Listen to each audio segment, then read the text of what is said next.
Halo, ketemu lagi dengan saya Andreas Sulistyo dari channel Jakarta IT Solution. Di video kali ini saya akan menjelaskan tentang aplikasi pencatatan data untuk tanda terima. Ya, setelah login maka muncul menu seperti ini ya, dashboard atau halaman depan rangkuman dari setiap data yang sudah dicatat. Nah, untuk membuat tanda terima ini klik di menu tanda terima ini sebelah kiri. Nah, ada rekap tanda terima, terus ada laporan-laporannya, ada juga setting untuk merubah informasi usaha atau instansi ya atau kantor. Nah, seperti ini bisa dirubah, nama, alamat, nomor telepon, terus login yang siapa yang user loginnya siapa ini. Nah, ini multiple account ya, bisa dirubah-rubah atau ditambah sesuai data siapa yang berhak menerima tanda terima ini. Terus pilihan notanya ini ada lebar kertas besar, lebar 8 cm dan 5,8 cm. Ya, kita coba dulu ya untuk membuat transaksi. Ya, sekarang tanggal 6 Desember 2024 kita buat tanda terima. Ini ada nomor otomatis ya, tanda terima ini. Kita misalkan ada penerimaan, misalkan ini service center atau kantor atau apa bisa ya, untuk dipakai apa aja yang penting dalam bentuk tanda terima. Contohnya misalkan CPU. Ini misalkan service center, contohnya ya, ini hanya contoh. Terus keterangannya, kalau mau nambah baris di sini klik tombol. Nah, seperti ini. Misalkan kabel charger misalkan ya.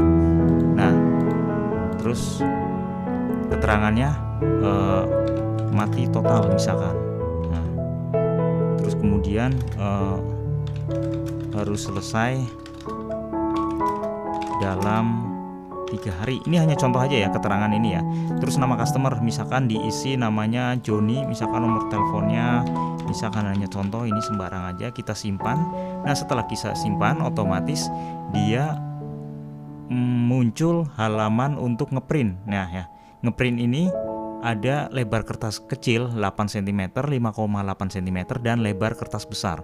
Nah, kita contoh yang muncul di sini defaultnya sesuai dengan pengaturan yang ada di setting.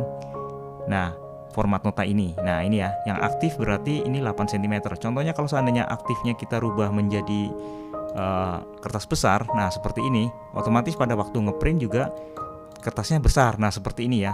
Nah, kertasnya besar nih. Nah, kita contoh print yuk. Kertas besar ini ya. Kita contoh print. Ya, kita print, klik tombol print ya, klik tombol print ini. Printernya udah dipilih. Kemudian di print, klik tombol print ya, yuk. Nah, oke. Ini hasil printnya ya. Ini hasil printnya ya. Sekarang tanggal 6 seperti ini. Coba kita lihat yang lebih terang. Nah ya, CPU keadaan mati total harus selesai dalam 3 hari. Nah, seperti ini. Ini tampilannya ya untuk halaman kertas besar. Nah, nanti bisa juga kertas lebar kecil 5,8 cm atau 8 cm. Nah, seperti ini kalau sudah di print ya. Kita tes pakai printer kecil yuk. Nah, ini jika di print pakai lebar kertas 8 cm, bisa juga 5,8 cm ya. Nah, seperti ini ya tampilannya. Sama, isinya sama, hanya lebar kertasnya saja yang berubah. Oke ya, lebih jelas ya, kita balik lagi ke aplikasinya. Oke ya, tadi sudah di print ya, lebar kertas besar dan lebar kertas 8 cm atau 5,8 cm juga bisa, nanti lebih kecil ya.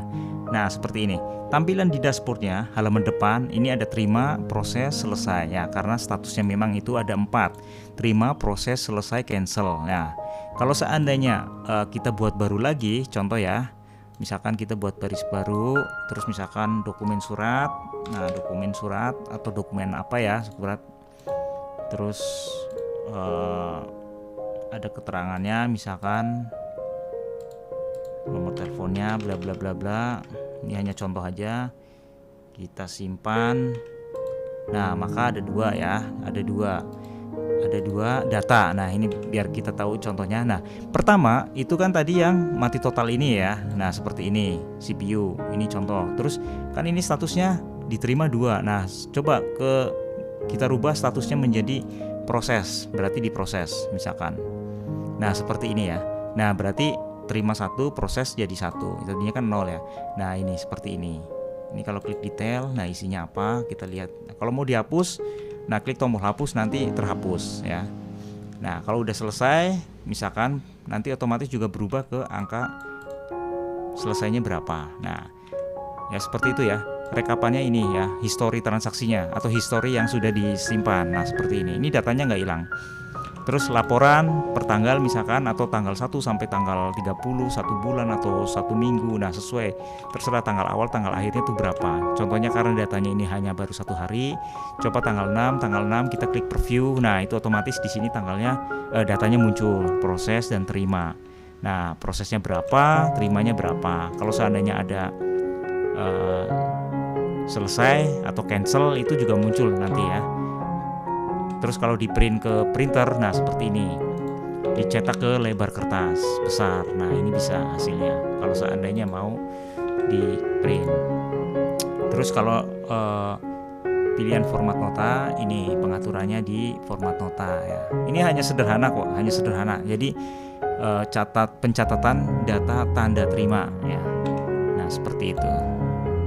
Kalau seandainya ini ada petunjuk saja, sederhana aja ya, mudah cara pengoperasiannya. Terus seandainya mau ada dirubah sesuai permintaan, nah bisa hubungi saya ini ya, ada nomor WA-nya, ada webnya, ada YouTube-nya dan Instagram-nya ya. Ini hanya simple banget dan ringan, softwarenya ringan ya. Ini memang dibuat itu sesederhana mungkin agar bisa dipakai di banyak orang ya. Kalau yang lain kita buat sistem untuk bisnis, ada car wash, barbershop, refleksi, salon,